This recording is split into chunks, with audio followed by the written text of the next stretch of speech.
Hello, and welcome back to another episode of Thought Leaders Lounge, an ongoing conversation with Family Compass. I'm your host, Chad Black, and today I'm so excited to welcome two Family Compass program directors.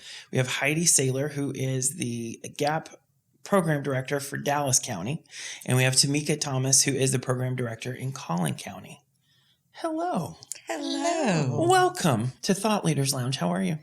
Good. Pretty good. Good. Pretty good. It's good to see you both. Thanks for being with us today. Thank you. I'm excited to talk to you. So we always like to kick off kind of talking about journeys and what led us to things. So how did you both come to Family Compass? Heidi, how did you find us?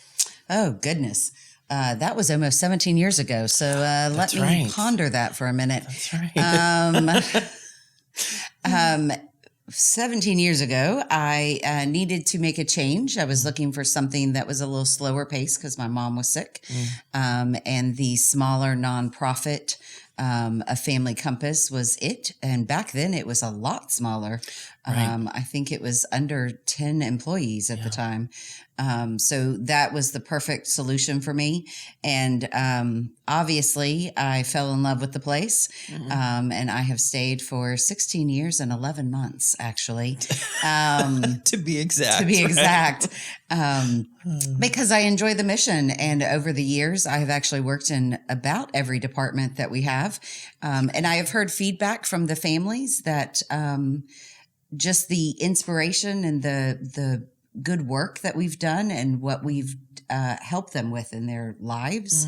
And so that really has helped keep me going and just straight with the mission and the positiveness of what we're providing in the community and the seeds we're planting. And so it just gives you a good feeling and keeps you going. No, I love that. How about you, Tomeka? Well, I started off with working with children in the foster care system.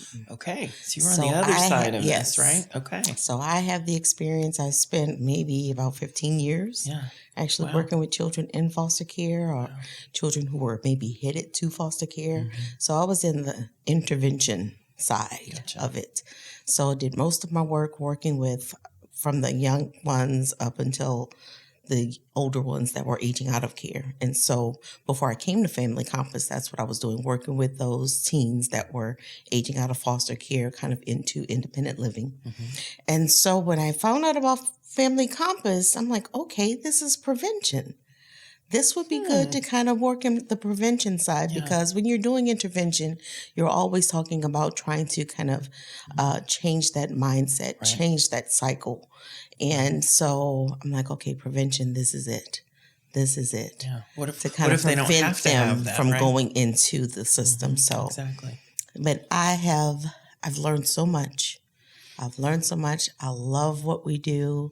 And I love just that prevention side of it, really and truly, because again, I've been on the intervention side and it's not a pretty picture and something you want to experience. So, and probably really hard. I think you're having to, there's so much damage and so much hurt that you're having to sort of heal and do all that. So again, that's sort of the beauty of prevention, isn't it? That what if none of that even has to happen? Has to happen. Isn't that great? Yeah, that's perfect. Exactly. Well, thank y'all. Well, we're glad you made your way to us. I think we're better for it. So, I'm happy. So Heidi, I'm going to pitch back to you since you mentioned you've been here for almost 17 years. Talk a little bit about history. So how did Growing as Parents begin? And was it always called Growing as Parents? It was not actually. In 2001, it started out as Healthy Families. It was the fourth program of the agency. Okay. And it was a teen program. It was a teen mom program when it first started. And it's primary prevention. And in 2004, we got our curriculum with Parents as Teachers curriculum. We adopted that, and that helped give us a little bit more structure. And then in 2015, we had the name change. moving to Growing as Parents, or GAP, as we abbreviate. And then we also had that expansion into Collin County. We got some special funding, and we were able to expand into Collin County at the time. And with the expansion into Collin County, we had a shift, and so they opened up to all parents, first and second time parents of all ages.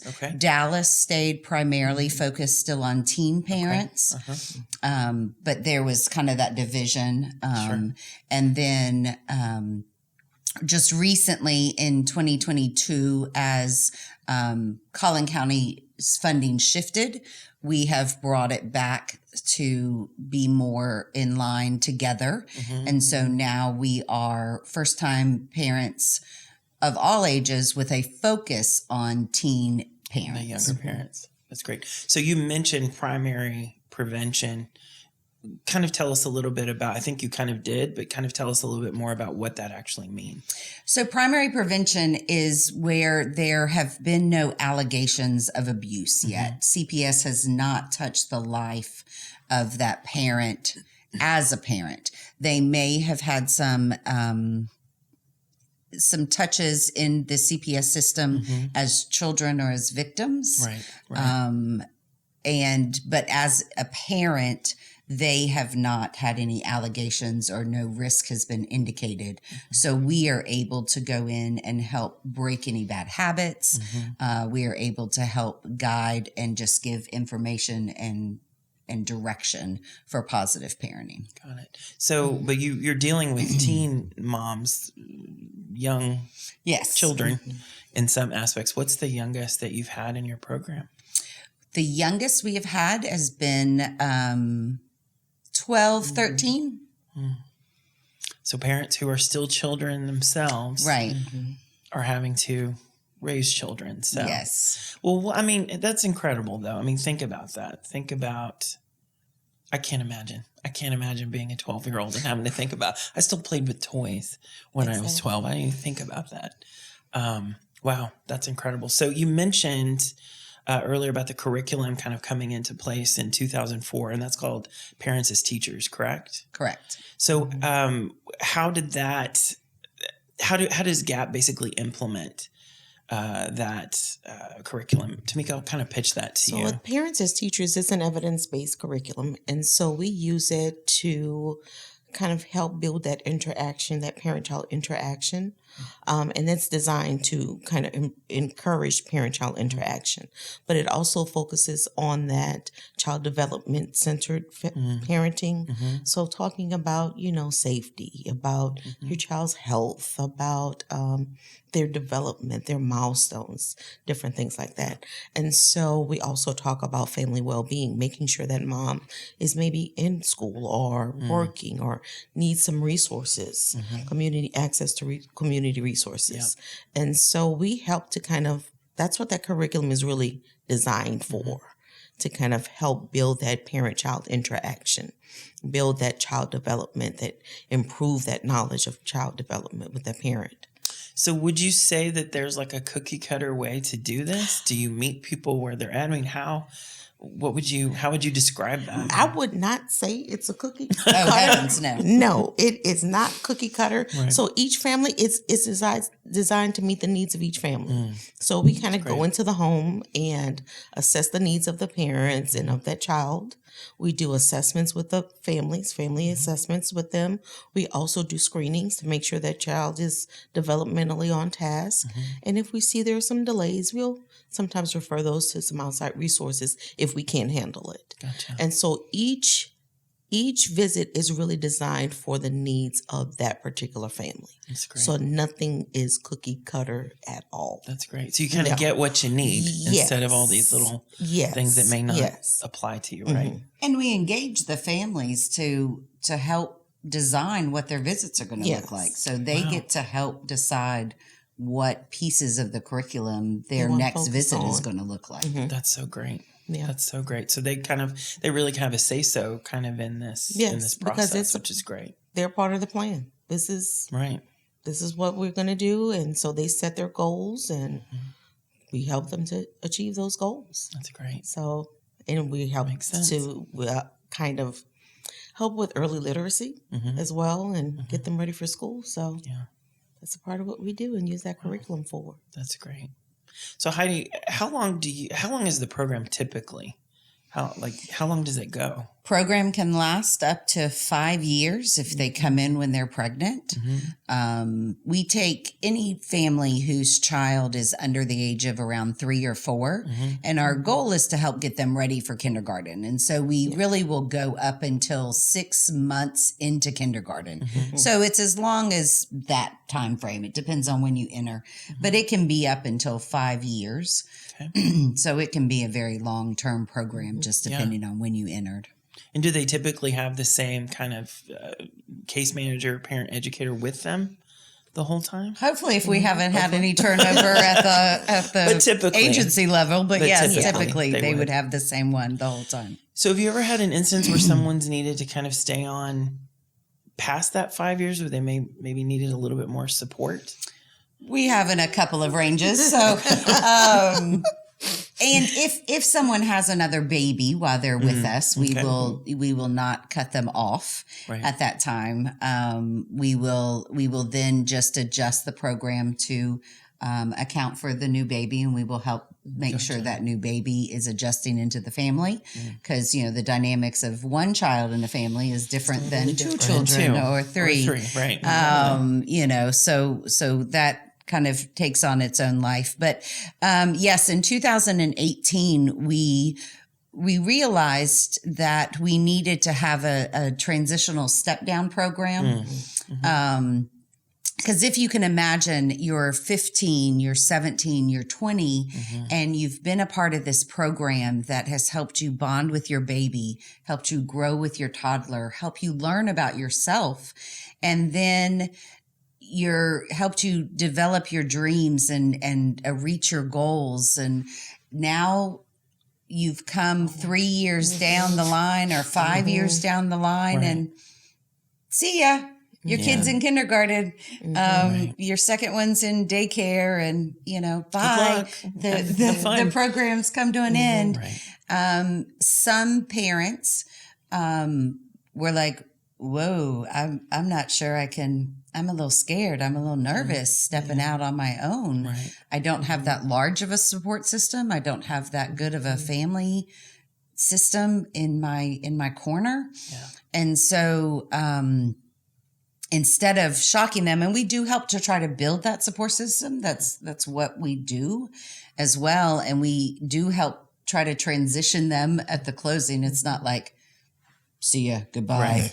You're done. Here's the door. Thanks for your time." But so it's a transition process. But some were still nervous, and some still needed that support. And so we started the Gap Connect program, and so that allows them an additional year with a review process for a second year, but we don't go over 2. Where they can have an extension of the services at a more relaxed pace. We don't necessarily do the parents as teachers curriculum. It's more of a conversation. It's more case management. It's more just kind of a check-in. The check-ins, right. And it's not as intensive of a time frame that we did regular visits, right? So it's more extended.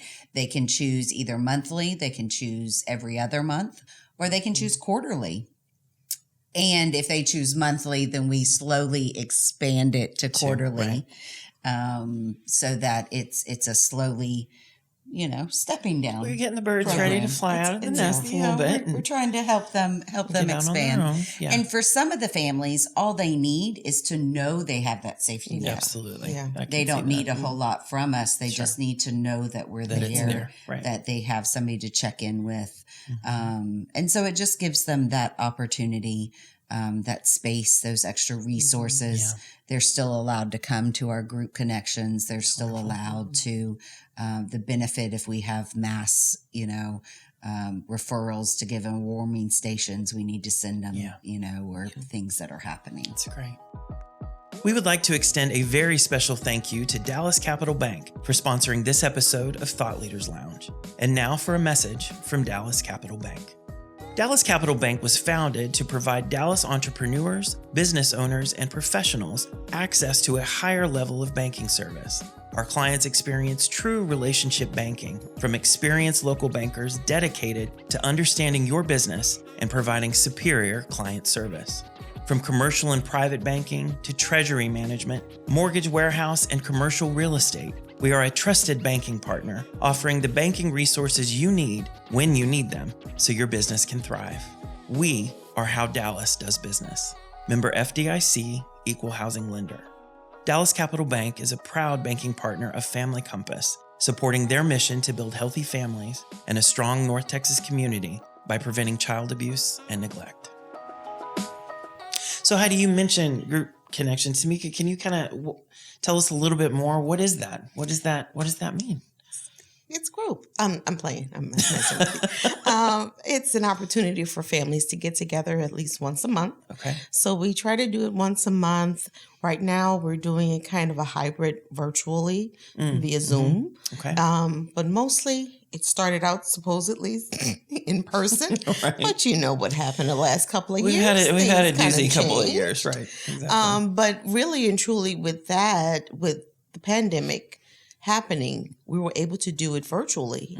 And we had more families attending the virtual group connections. Okay. And so it really is an opportunity for families to come together. We usually have a topic that we'll cover, but it also will try to find, some kind of way to connect the families. Yeah, absolutely. So to give them an opportunity to kind of get together, talk, kind of, understand, hey, I'm not in this thing by myself. So it's a bunch of parents just together, learning together. Right. So just having that opportunity. And so we'll do, I guess, like since the pandemic is over, for now, we have started to kind of transition back in person. Okay. And so we'll do some events. Right now we're doing like 2 big events. I know in Collin County we do 2 big events in the spring and in the fall where they come together.